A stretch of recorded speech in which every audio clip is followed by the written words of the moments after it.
Episode 130 of Australia's #1 marketing show. In this episode, Robert Gerrish, the co-founder of Flying Solo, shares exactly how they built a community of 56,000 solopreneurs. Welcome to the Small Business Big Marketing Show, where successful small business owners share their secrets to take your marketing to the next level. Now here's your host, Tim Reid. G'day everyone, and welcome back to episode 130 of Australia's #1 marketing show. I'm your host, Tim Reid, but much more importantly, you are a motivated small business owner. You have to be, because you're listening to this show. You want to up your marketing ante, and we are brought to you by the very good folk at netregistry.com.au who help get your business sorted online. They've got a very cool competition happening on my Facebook page at the moment, which I'll tell you about in a minute. And also a very, very warm welcome to everyone in the Flying Solo community. Particularly warm today, and I'll explain that in a minute. Now, thanks for the great feedback from last week's episode. Interesting episode where I interviewed Peter from Caboodle, financial service, business financial advisor, just did the whole rebranding, renaming exercise and has nailed it. You know, as I said in that episode, it wasn't the biggest marketing you've ever seen, but she followed a tried and tested process that I talk about often, and she's just done a wonderful rebrand of her business. Used to be called the Delta Group, now called Caboodle Financial Services. Have a listen to episode 129. Thanks for the feedback.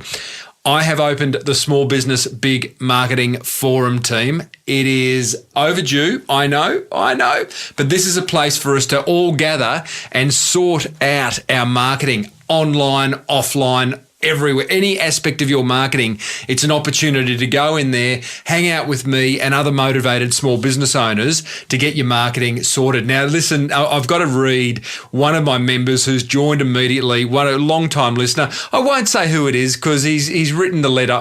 I'm thinking possibly privately, but it's golden and it sums up exactly why I've done the forum and how you are going to benefit from the forum.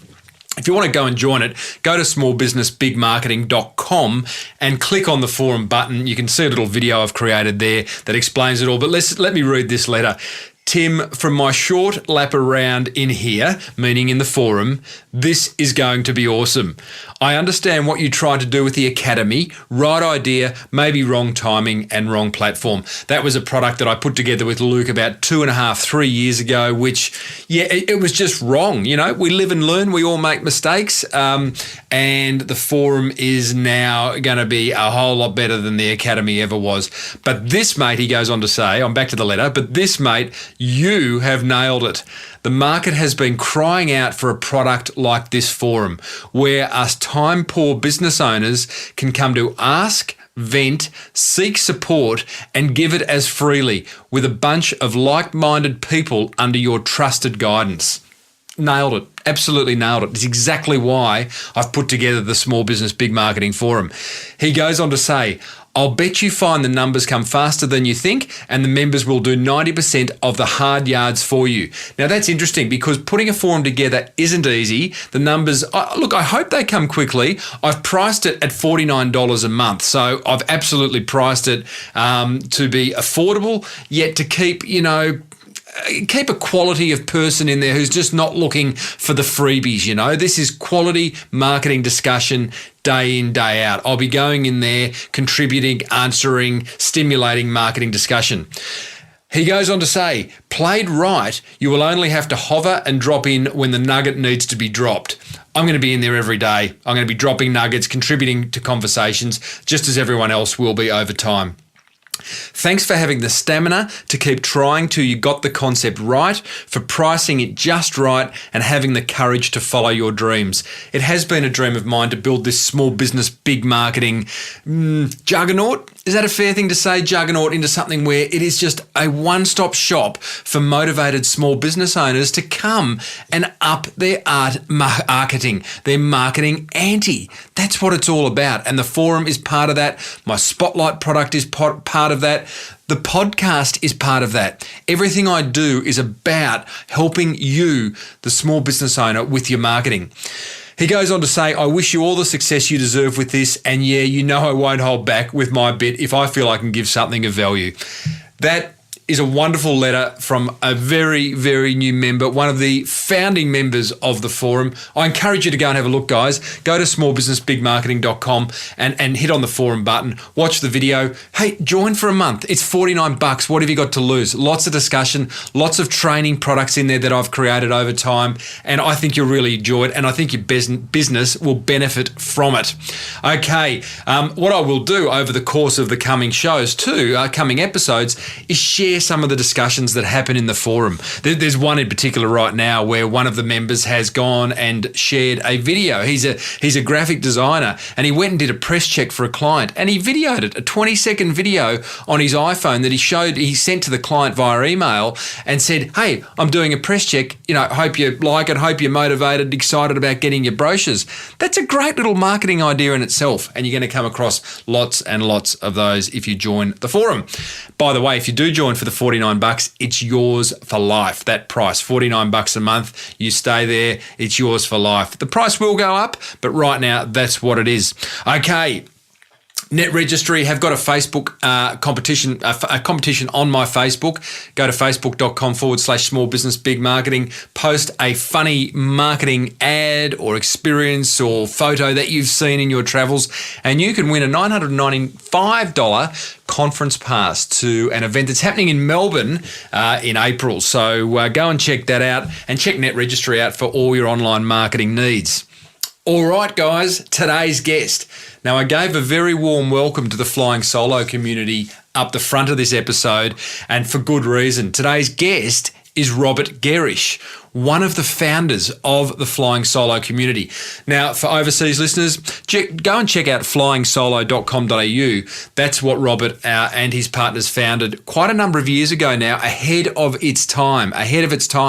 Now, Flying Solo has 56, I'm looking at the membership now, 56,337 members as of right now. And it's basically a place for people who work on their own, solopreneurs, to go and hang out. Lots of blog posts, they've even got a forum to discuss all aspects of being a solopreneur. They have events. It's a wonderful online community. And that's what I talk about with Robert today. One of the things that I really, I value Robert and Flying Solo's partnership greatly, because about 2.5 years ago, when this show was just in its infancy, they tapped us on the shoulder and said, hey, would you like to be the exclusive marketing podcast for the Flying Solo community, which at the time Luke and I absolutely jumped at. And ever since then, every episode that I produce gets posted to the Flying Solo community every week, which is absolutely fantastic. So what I love about this interview is it's all about building community. Spoke to Mia Friedman a few weeks ago about how she went about building community. Robert takes us behind the scenes of where the idea came from, where it all started, the courage that it took to kind of persevere to hit that 56,000 number. Like at some point there was one member, it's a bit like my forum. I'd love it if there were 56,000 members. I don't think there ever will be, but I think there is massive courage in persevering. I'll share my three marketing tips that I got from this interview after the interview. But look, I cherish the partnership. It's a great example of a joint venture. Flying Solo tapping this show on the shoulder and saying, hey, can we work together, is a great example of a joint venture. So have a think as you listen to this interview about what joint ventures exist out there to help grow and leverage your business. Enough from me. Robert Gerrish is a very giving guy, and he takes us right under the hood of Flying Solo. Here's Robert. Robert Gerrish, co-founder of Flying Solo. Welcome to Small Business Big Marketing. Thank you so much, Tim. Pleasure to be with you. And not before time, by the way. You've been a partner of this show for, I should have looked back, but it's at least 2 years. I think it is. We're busy fellas, aren't we? We are. Yes. Anyway, look, I'm here now, so that's good. And you've got a great voice for radio, by the way. That's very kind. I'm not a great head for radio either. That would have been rude. Hey, now just to make sure, just to be really clear, you're in the nude, aren't you? Yes, of course. Yeah. Good. Me too. Now, that's awkward because now we have to explain, obviously, what that is. And we're going to talk about how you market your burgeoning community later on. But you did run a National Nude Day for people who work at home, of which I partook. Yeah, we did, and look, it was a storming success. We run, and we're going to be running it every year now. So it's an annual event on the first Friday of summer. Of summer, is it? First Friday of summer. What a clever idea. Yes, and it's our wonderful editor, Jodie McLeod. Well, she's actually claiming it wasn't her idea. No one wants to own up to it. Right. Oh, I'll take it. No, it's definitely Jodie's idea. And we were looking for something that would just really resonate well with our community. And we thought, what's the one thing that people who are working by themselves, and particularly those that work from a home base, what makes us different? What can we do? And then we all thought, well, Jodie thought, hey, we can work without our clothes on. So we just kind of launched the idea, and it went nuts. It was brilliant. We had, I think, 2,500 people that pledged to be involved. We had 400 or 500 people sort of on the day that were posting the most wonderful and happily we had a sort of no dangly bits rule. So, but they were posting photos on our Facebook page, and it was just wonderful. In terms of just really worked superbly well to amuse our community, and it also caught the attention of the media, so we did very well with that. It was just great. So could you quantify your media coverage? Because I imagine it would have been fairly significant. Had front page of the Sydney Morning Herald, front page of the Melbourne Age. That was online. We had features sort of within the actual printed papers as well. We had 2 ABC radio interviews regionally. Fantastic. We had more than that. We had something. I think the whole National Day thing as a marketing strategy, and I've spoken to Flip Shelton, who started National Porridge Day. Off the back of that, she then did a JV with National Tracky Dax Day, which helps kids in hospital who have to go into hospital. And I have had 2 or 3 listeners since those interviews and since National Nude Day contact me and say, thanks for alerting me to such a strategy, because not an easy one to get up, excuse the pun, but also it can be quite powerful. Well, it can. I mean, look, I must admit, I sometimes tire of all these national days. I look at them, I think, oh my God, national. I've got a Letters Day. What is it today? But having now been the other side of it and actually, being involved in one, yes, I'd have to say it was really good for us. But I think it's crowded. There's only roughly 365, aren't there, days of the year? So every year, almost. Yeah. Now, tell me, flying solo, last time I looked, 55,000 solopreneurs registered around Australia as part of your community. That's significant. Yeah, 56,000 now, I think. So wow. Last week. Yes, look, it's pretty bloody good. We're very, very happy that we are connecting as well as we are. Look, we're not exactly turning into Facebook or anything, but I think we're very happy. We've got a wonderful, wonderful community of people. Most of them are, as you say, soloists, people working by themselves. Some also work with small groups, so that's why we kind of describe ourselves as a micro business community.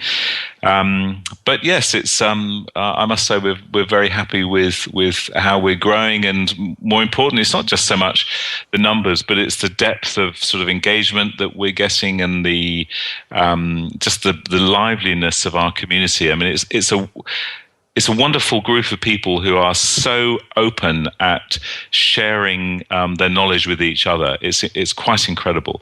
So we very much view ourselves as kind of custodians of a community, if you like. We're almost, somebody in our forums likened this sort of community to being like a pub or a cafe, and whereby we, the owners of the business, we're the kind of people behind the bar. We're wiping the tables, we're making sure the music's at the right volume, we're occasionally throwing out people if they're a bit rowdy. Our job is to create the environment and to make people feel comfortable in a friendly space where they can talk and share. And, yes, we present a few of our own things as well, our own content and our own ideas, but the real magic in our community comes from the members, not from us. And I guess too, that's always chicken or the egg stuff too. When you're building a community, it's incumbent upon you, and you've got your two business partners, Sam and Peter. It's incumbent upon you in those early days to just be in there and create the content and share the love. At what point, can you remember the point where you've looked at each other and gone, seems to be getting a life of its own? Absolutely. There's been a couple of points. The first point really was when because when the business started, I initially started it, and sort of being a marketing man like yourself, I used to work as a sort of freelance marketing consultant, and I used to work as part of a smallish business in the UK. We sold that business to Saatchi & Saatchi at the sort of end of the 80s, and I had the very good sense to come here and live with my now darling wife. And initially I was sort of working as a consultant, and I found that because I worked within the sort of creative industries in the UK, I tended to fall into the same sort of group here happily. It was kind of working with smallish businesses, helping them get their marketing and stuff right. And then it sort of became obvious that there was a real sort of niche there. And at that time, I'd also moved into working as a coach, and coaching was just starting in Australia. So I got involved in that and trained as a coach, and got to a point where it was obvious that the people that really needed support and whom I most enjoyed working with were people working on their own. I looked around a bit and saw that, whoa, this is a massive community in Australia. 70 at that time, the ABS, Australian Bureau of Statistics, they were putting it at 73% of Australian small businesses were people working by themselves. So let's say the marketer in me thought, hello, there's a niche here. Did you go, hello? I did go, hello.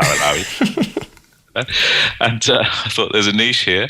So that's when I sort of registered flying solo. This was in 1999, I think it was. I can remember that far back. And then it. So the first sort of point was when I registered that name, I found that sort of fairly quickly resonated with people. I was very fortunate that because I'd moved into this new thing called coaching, I was fortunate that it got the attention of the media, and ABC Four Corners did a documentary on new work practices, and they nice timing. Coaching, and they happened to choose me as the coach, which was somewhat pleasant. So I had a camera crew in my office and with my clients and stuff, and so it's that sort of grew. A number of people watched that show, and my coaching business went completely nuts. And again, largely because of this whole kind of flying solo focus. The publisher approached me because I'd started writing for some newspapers. And they said, hey, we like what you're writing. Do you want to write a book? And I said, yeah, sure, I want to write a book. What do you want me to call it? And they said, what about flying solo? And I thought, hello. Yes, please. So I did that. But I was sort of struggling to get it finished because our young son had just been born. And by then I got to know Samantha. And I sort of said to Sam, hey, I've been asked to write a book, but I'm just not getting it together. Do you fancy partnering up and we'll do it together? So she said, yeah, sure. So I was a sort of old salty dog and she was the new young gun. And we sort of did the book together. And the book went really well. So that was the next thing. It's like, whoa, this is, it became a bestseller, which is not terribly difficult, to be honest. But anyway. Don't undersell it. Oh, okay. Anyway, it became that was rather good. And then by then, the interweb was all happening. So we thought we better build a website or do something around, something better about this. So we did that, and that's when portal was the phrase du jour. Oh yeah. Far back? I do remember that. So Sam and I were sort of writing things and putting them on our portal, and that was the next step. It's like, wow, there's a lot of people reading this stuff. We need other people to write.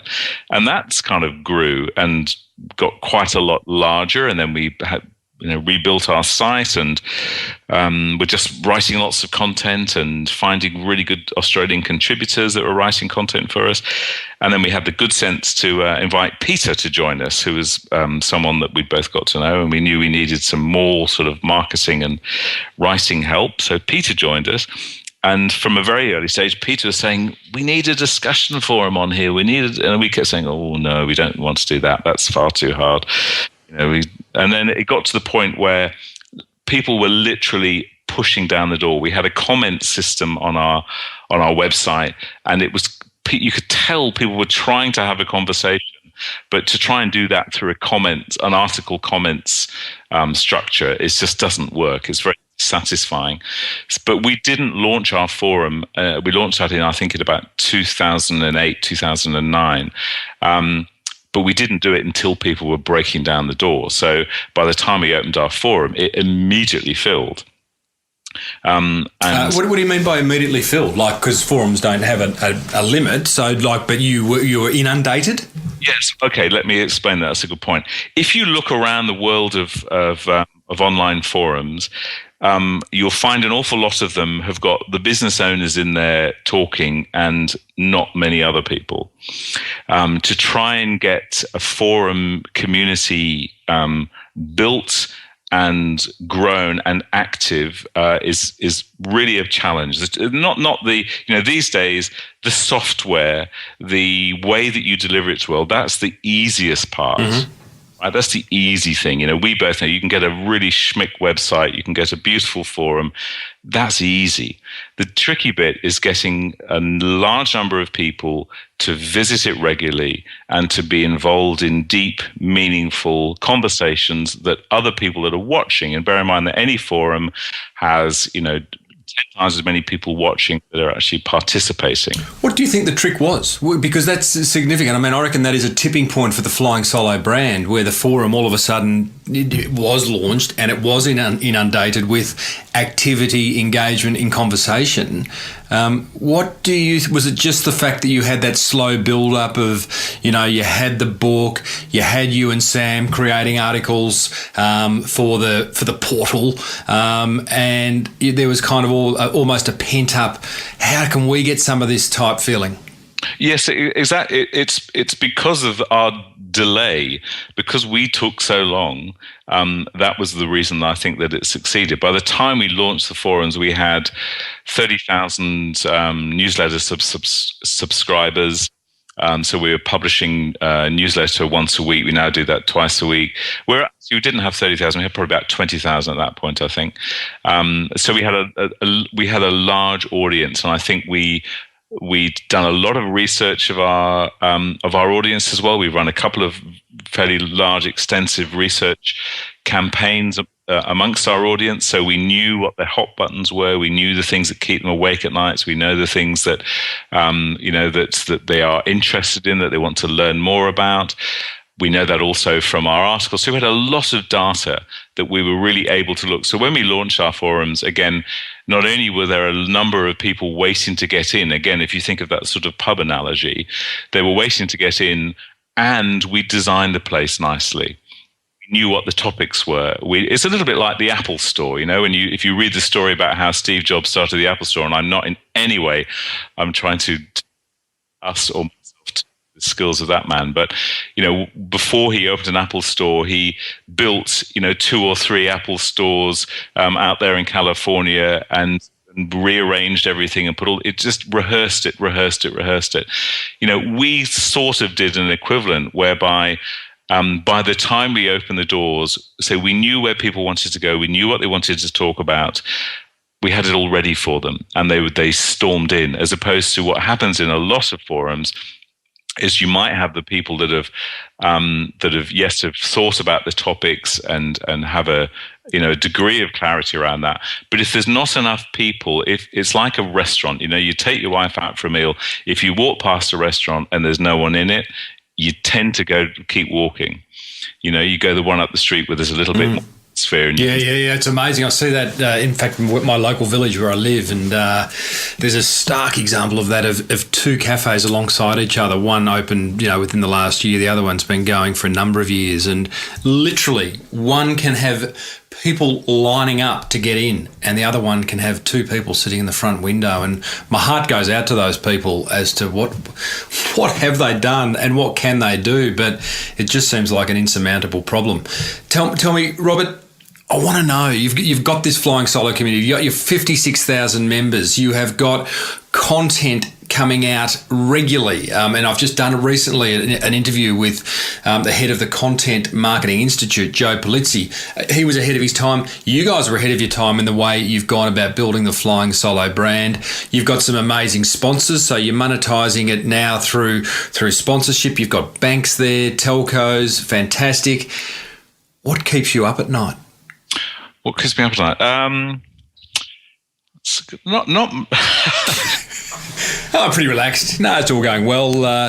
Just seeing the money flow in, and excuse me while I just rearrange myself on the hammock. No, it's not like that. It's not like that. Okay, what keeps me up at night? If nothing does, say nothing does, because that's cool. No, it's not that. But the thing is, a few years ago, and I've run my own business since 1989, and in various sort of manifestations, largely around the whole world of sort of marketing and broadly community, and pretty well always within the area of small business. And I've definitely had, as every small business does, some peaks and troughs and times of real sort of concern. But the thing with our business is, we've run this really in its current form since 2005. So we've been around for quite a while. So I feel more than ever, and I think all of us do. There's three of us as partners in the business, and we have three wonderful people who work with us. So we have Jane, who looks after our forums as our sort of concierge. We have Jodie, who's our editor. We have Lisa, who works in sort of sub-editing, administration, and membership. So we have a wonderful group of people, and I have a deep-seated sort of feeling that we've got a viable, sustainable, valuable, not just in terms of value to us, but something that I feel that is, without sounding too sort of poncy, I do feel we're doing something that's good for our society and good for community. It feels good. And so I have such a strong, deep-seated feeling that we are doing good work and we are enjoying what we do, that I don't tend to be kept awake at nights by anything other than the usual stuff of kind of running an online business. Is working out where to next. What do we do next? How do we evolve this? How do we develop this? But it's excitement that keeps me awake, not concern. Well, how do you take it? It is an online business. You've tried live events, in which I spoke at one. I thought they were a fantastic event. How do you take the Flying Solo? Do you take the Flying Solo brand offline these days, or is it 100% online? No, we do take it offline. We tend not to do the single large events at this stage because we did them and they were very good. People enjoyed themselves. They were successful. It was a good sort of business venture for us, but it took a hell of a lot of work. And it's basically one day in one city.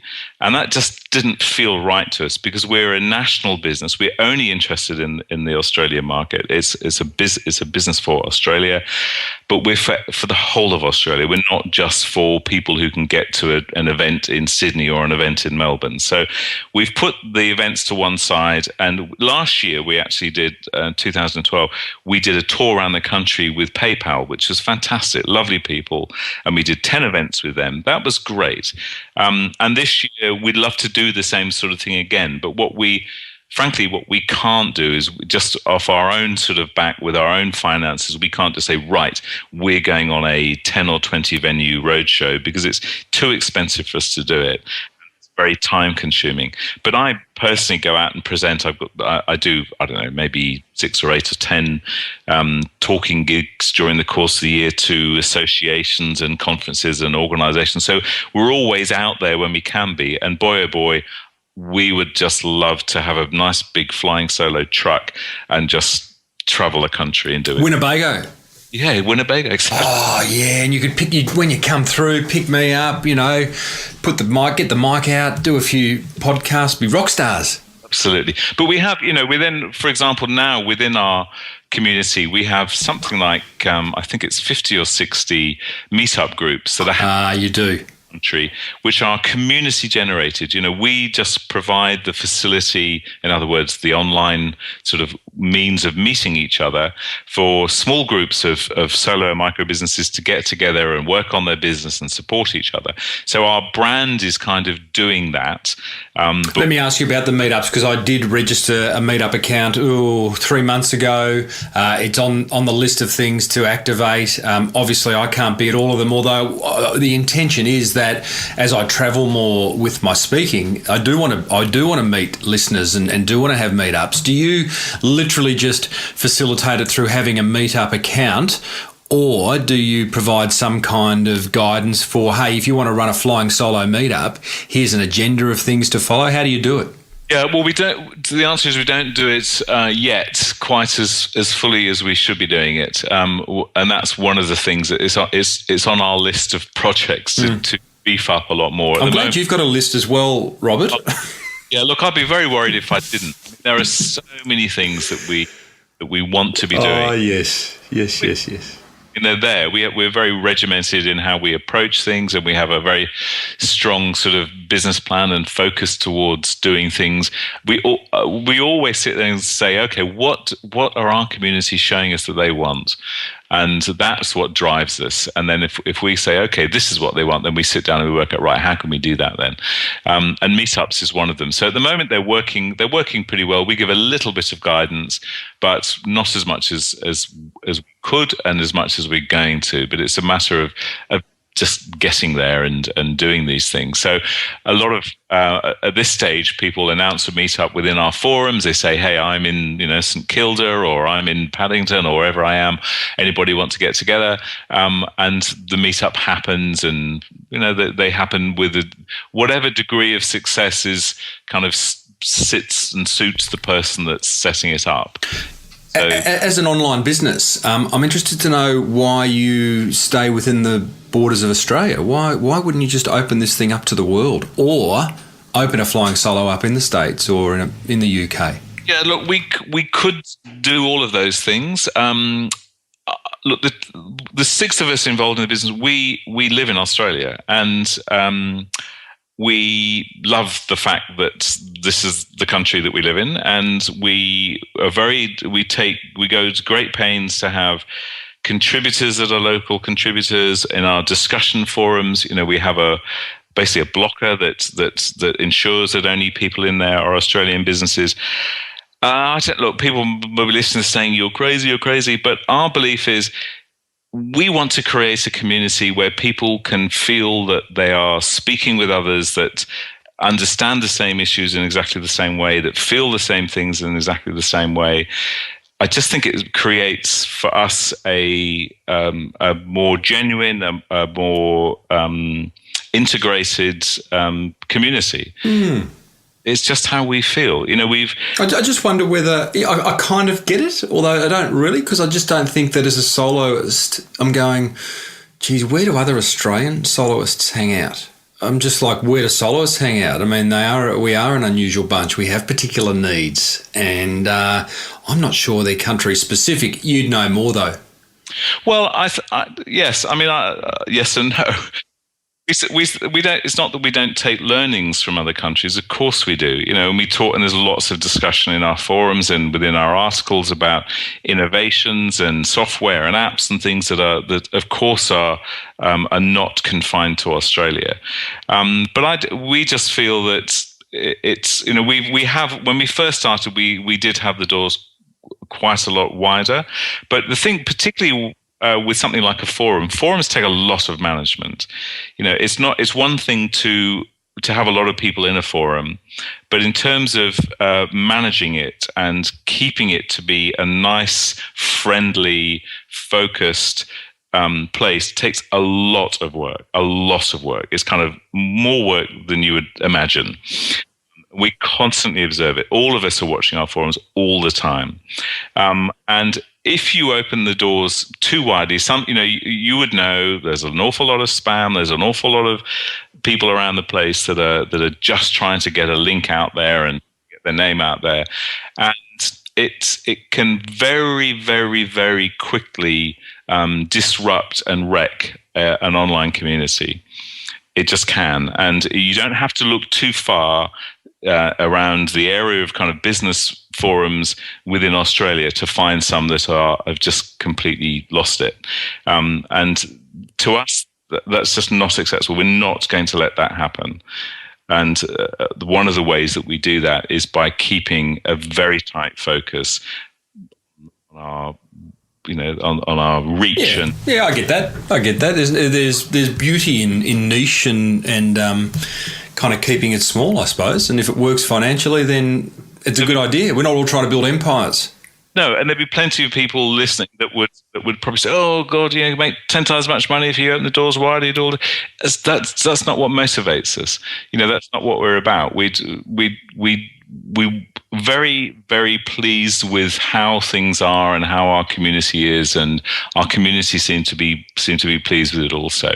And I was at a conference yesterday. It's lovely to go out and about, because there's 2 or 3 people came up to me saying, "Oh, I know you. You're flying solo, aren't you?" And just get such lovely comments back about how people perceive us and how they perceive our group. And as I say, I don't want to blow my own trumpet, because most of the wonderfulness that happens within flying solo is created by the members, not by us. So, but it feels good. Robert Gerrish, co-founder of Flying Solo, thank you so much for sharing some marketing, some community, some tribal love. That's what you've done. You've built a tribe. Pleasure, Tim. Thank you very much. Thanks so much for being on the show. Alrighty doodly. I hope you enjoyed that interview with Robert Gerrish, co-founder of Flying Solo. 3 things that I took from that. Number 1, be clear on what you stand for. Flying Solo are so clear that they represent the solopreneur in Australia, and that's it. And they focus all their energies on creating wonderful content to help that group of people. Could have gone national, could have gone international, gone into other countries, set up franchises, or maybe just opened up membership to people in other countries. They've decided not to, and they are very, very focused on building it in Australia. Good on them for that. Number 2, you can't do everything yourself. Great businesses need partners. They need joint ventures. They need assistance from outside. And as I mentioned, as in the intro to that interview, Flying Solo and Small Business Big Marketing Show have a joint venture. I encourage you to think what other joint ventures you could create in your business. The other thing Flying Solo do really well is get people to provide guest posts. They don't create all the content themselves. We've spoken about content marketing in previous episodes, and one of the things for sure is that if you try and do it all yourself, you may never do it. So the challenge is to find other like-minded individuals who can contribute content that is on brand into your business. The third thing that I got from that interview is have fun. Robert and his business partners really, really do enjoy building the Flying Solo community. Their national work in the nude day was an example of just putting a smile on the face of their brand, not taking everything so seriously. So if you're sitting there taking your business incredibly seriously, which business is, but you can also have fun at the same time. Not suggesting you have a national nude day, but go and work in nude for a day at least a week, hey? All right, enough from that. Thanks so much, Robert, for sharing those gems. Guys, upcoming episodes, Daniel Flynn from Thank You Water. There's lots of water out on those shelves. Daniel's got a very, very exciting point of difference. I've got Heather Smith, the author of Learn Small Business Startup in 7 Days. And I keep teasing you about this one, I have got Shane Tilley, email marketer extraordinaire. You've not met a bloke more excited about email marketing than Shane. And it's a hot topic. Got about 30 plus listener questions prior to that interview. We cover lots, and it's an exciting interview. So there's some of the upcoming episodes, plus a whole lot more. Guys, check out netregistry.com.au for all your online marketing needs. go to smallbusinessbigmarketing.com and check out the forum. And until next week, next Tuesday, when another episode of the Small Business Big Marketing Show will be posted in between now and then, may your marketing be absolutely fantastic marketing. Have a great week. See ya. You've been listening to the Small Business Big Marketing Show with Tim Reid. Want more marketing goodness? Then visit smallbusinessbigmarketing.com.